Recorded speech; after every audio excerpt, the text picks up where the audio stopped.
12. Building up Pataligama. Now at that time the Magadhan chief ministers Sunita and Vasakkara were building up a city at Pataligama to ward off the Vajjayans. Then at that time a great many divinities, thousands upon thousands, were taking possession of grounds at Pataligama. In that place where the great divinities took possession of grounds, there the powerful rulers and great royal ministers' minds inclined to building up residences. In that place where the middling divinities took possession of grounds, there the middling rulers and middling royal ministers' minds inclined to building up residences. In that place where the lower divinities took possession of grounds, there the lower rulers and lower royal ministers' minds inclined to building up residences. The Gracious One saw with his divine eye, which is purified and surpasses that of normal men, that those divinities, thousands upon thousands, were taking possession of grounds at Pataligama.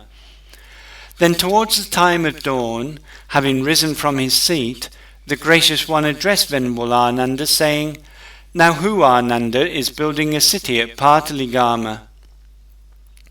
"The Magadhan chief ministers Sunita and Vasakkara, Reverend Sir, are building up a city at Pataligama to ward off the Vajjayans."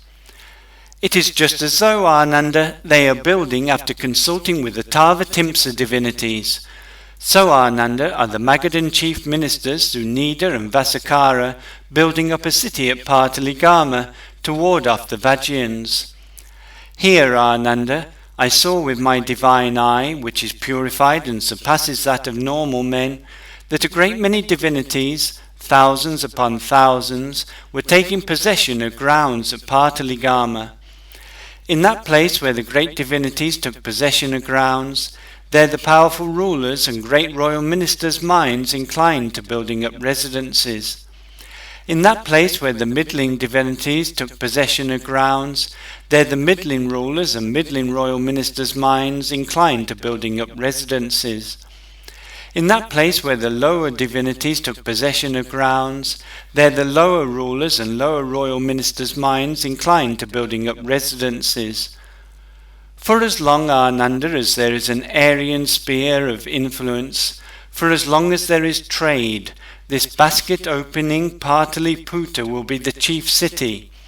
For Pataliputra, Ānanda, there will be 3 dangers, from fire and from water and from the breaking of an alliance." Then the Magadhan chief ministers Sunita and Vasakkara approached the Gracious One, and after approaching they exchanged greetings with the Gracious One, and after exchanging courteous talk and greetings, they stood on one side.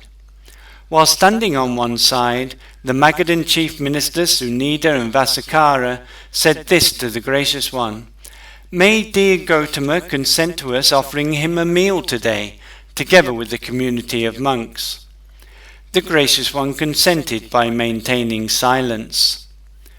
Then the Magadhan chief ministers Sunita and Vasakkara, having understood the Gracious One's consent, approached their own dwelling, and after approaching in their own dwellings, having had excellent foodstuffs made ready, had the time announced to the Gracious One, saying, "It is time, dear Gautama, the meal is ready."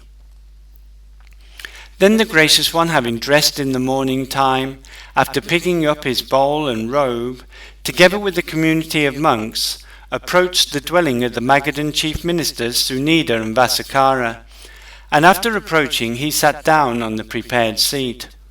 Then the Magadhan chief ministers Sunita and Vasakkara, with their own hands served and satisfied the community of monks with the Buddha at its head with excellent foodstuffs.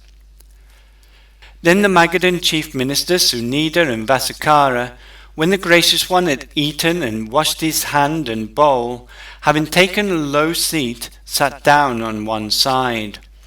While sitting on one side, the Gracious One rejoiced the Magadhan chief ministers Sunita and Vasakkara with these verses: "In that place where he makes his dwelling, having entertained the wise and virtuous here, the restrained who live the spiritual life, he should dedicate a gift of merit to those divinities who were in that place.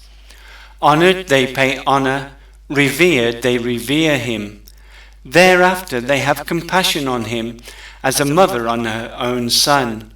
A man whom the divinities has compassion on always sees what is auspicious. Then the Gracious One, after rejoicing the Magadhan chief ministers, Sunita and Vasakara, with these verses, after rising from his seat, went away. Now at that time the Magadhan chief ministers, Sunita and Vasakara, were following close behind the Gracious One, thinking, that gate by which the ascetic Gotama leaves will get the name the Gotama Gate, and that ford by which he crosses the river Ganges will get the name the Gotama Ford. Then that gate by which the Gracious One left got the name the Gotama Gate.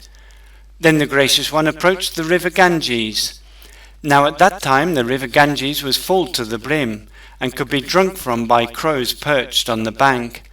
Some of the people were seeking boats, some were seeking floats, and some were binding rafts, desiring to go from this shore to the shore beyond.